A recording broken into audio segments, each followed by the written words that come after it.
تو دونوں کے دونوں یہ دل میں پختہ ارادہ کر لیں کہ اگر اللہ رب العزت ہمیں بیٹا عطا کرتا ہے تو ہم اس کا نام محمد رکھیں گے۔ انشاءاللہ مجھے امید ہے کہ ضرور آپ کے پھر بیٹا ہوگا، لیکن یہاں ایک بات اور ذہن میں رکھ لیں کہ اگر اللہ رب العزت آپ کو بیٹا عطا کر دیں اور آپ کی یہ خواہش اللہ تعالیٰ پوری کر دیں تو پھر آپ کو اس نظر پر عمل کرنا ضروری ہے۔ آپ پھر اپنے بیٹے کا نام محمد ہی رکھیں، کہیں ایسا نہ ہو کہ بیٹا ہو گیا ہے اور پھر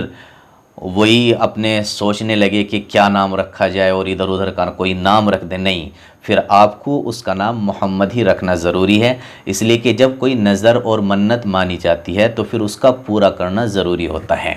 اور اسی کے سلسلے میں ایک بہت اچھی بات بھی آپ کو بتلاتا ہوں کہ ایک شاگرد تھے اور وہ تلاوت فرما رہے تھے، پڑھ رہے تھے کسی کتاب کو اپنے استاذ کے سامنے، تو ایک سند آئی۔ سند کسے کہتے ہیں؟ سند کہتے ہیں کہ جیسے کہ حدیثوں کی سند ہوتی ہے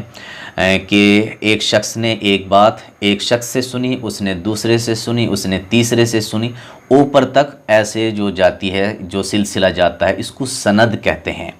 تو پڑھتے پڑھتے ایک سند آئی جس میں جو سند یہ تھی کہ محمد ابن محمد ابن محمد ابن محمد، یعنی کہ بیٹے کا نام بھی محمد، باپ کا نام بھی محمد، دادا کا نام بھی محمد، پردادا کا نام بھی محمد، اوپر تک کئی سلسلوں تک نام سب کا محمد ہی تھا۔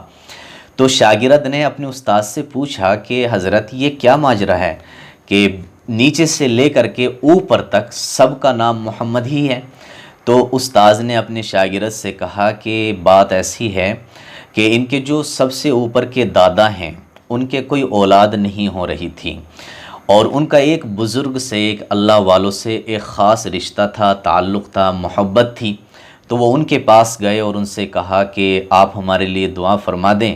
کہ اللہ رب العزت ہمیں خوبصورت سا بیٹا عطا فرما دیں۔ تو ان بزرگ نے کہا کہ ٹھیک ہے، میں دعا کر دوں گا اور دعا بھی کروں گا، اور اسی سلسلے میں آپ کو یہ بھی کہتا ہوں کہ آپ یہ نظر مان لیں، یہ منت مان لیں کہ جب بھی اللہ رب العزت مجھے بیٹا عطا کرے گا تو میں اس کا نام محمد رکھوں گا۔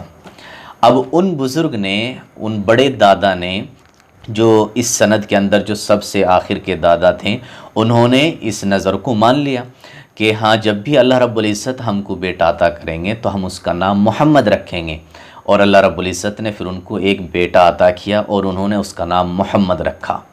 اور پھر اسی طریقے سے سلسلہ چلتا رہا، آگے کو ایسے ہی سب کے سب منت مانتے رہے اور اللہ رب العزت ان کو بیٹا عطا کرتا رہا، اور سب اپنے بیٹے کا نام محمد رکھتے رہے۔ تو اس طریقے سے یہ پوری کی پوری سند، بیٹا بھی محمد،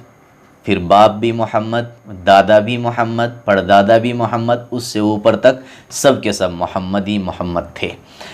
تو یہ واقعہ بھی اسی حوالے سے ذکر کیا جاتا ہے۔ یہ جو عمل میں نے آپ کو بتلایا ہے اور یہ جو وظیفہ ایک طرح سے میں نے آپ کو بتلایا ہے، یہ کوئی قرآنی یا حدیثی وظیفہ تو نہیں ہے، لیکن یہ بزرگوں کا مجرب عمل ہے اور اس کا تجربہ کیا گیا ہے، اور اس کے رزلٹ الحمدللہ پوزیٹیو آتے ہیں۔ تو اسی لیے میں نے بھی آپ لوگوں کی خدمت میں یہ اسی لیے رکھا ہے کیونکہ میں نے ایک بہت بڑے عالم دین سے یہ بات سنی ہے، کوئی ایسے چھوٹے موٹے عالم سے نہیں بلکہ بہت بڑے عالم دین سے، جو مکہ معظمہ کے اندر بیٹھ کر کے درس دیتے ہیں،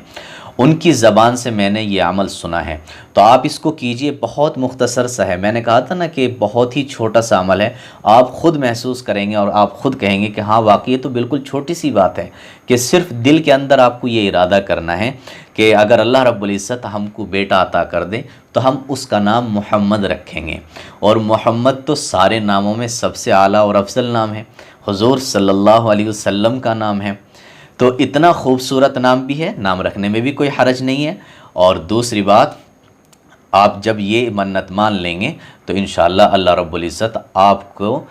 آپ کی جو خواہش ہے اس کو پورا فرما دیں گے، اور پھر آپ کو ایک خوبصورت انشاءاللہ اللہ نے چاہا بیٹا عطا فرمائیں گے۔ لیکن میں پھر آخر میں آپ سے کہتا ہوں کہ اس بیٹے کا نام آپ ضرور محمد ہی رکھیے گا، کہیں ایسا نہ ہو کہ بعد میں چل کر پھر آپ کا ارادہ بدلیں اور آپ محمد کی جگہ کچھ اور نام رکھنے لگیں اور پھر کسی بڑے حادثے کا آپ شکار ہو جائیں، اللہ نہ کرے۔ اس لیے اپنی نظر کو پورا ضرور کیجیے گا۔ امید کرتا ہوں کہ آپ اس بات کو اچھی طرح سے سمجھ گئے ہوں گے۔ اور آخر میں آپ سے درخواست کرتا ہوں کہ اگر آپ نے ہمارے اس یوٹیوب چینل کو سبسکرائب نہیں کیا تو ضرور سبسکرائب کر لیں، ویڈیو کو شیئر ضرور کریں تاکہ ہمارے وہ بھائی اور بہنیں جنہیں اس چیز کی خواہش ہے، ضرورت ہے، وہ بھی اپنی ضرورت کو اس کے ذریعے سے اللہ رب العزت سے پورا کرا سکیں۔ السلام علیکم ورحمۃ اللہ وبرکاتہ۔